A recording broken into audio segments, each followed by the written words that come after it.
Hello everyone, let's see how to make a healthy juice. त्याच्यासाठी wash करून ठेवलेला apple, orange, काही Indian gooseberries म्हणजेच आवळा, जिंजर, लेमन, बीटरूट, कॅरेट आणि क्युक्युंबर, मिंट लिव्स आणि ब्लॅक सॉल्ट घेतलेलं आहे. ते सर्व पील आणि वॉश करून ठेवलेलं आहे. त्याच्यानंतर मी इथे ज्यूसच सेट करत आहे आणि एक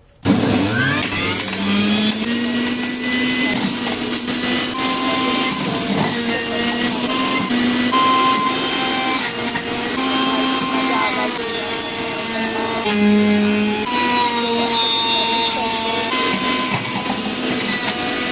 आहे ते माझे हजबंड मला काढण्यासाठी हेल्प करत आहेत आणि अशा प्रकारे हे सर्व आम्ही असं काढून घेतलेलं आहे. ॲट द एंड मी त्यात लेमन स्क्वीज केलेला आहे आणि थोडंसं ब्लॅक सॉल्ट टाकलेलं आहे आणि त्याला छान असं मी स्टर करून घेते आहे आणि ग्लासमध्ये मी सर्व करत आहे. तुम्ही पाहू शकता किती हेल्दी आणि न्यूट्रिशियस ज्यूस रेडी आहे. थँक्यू.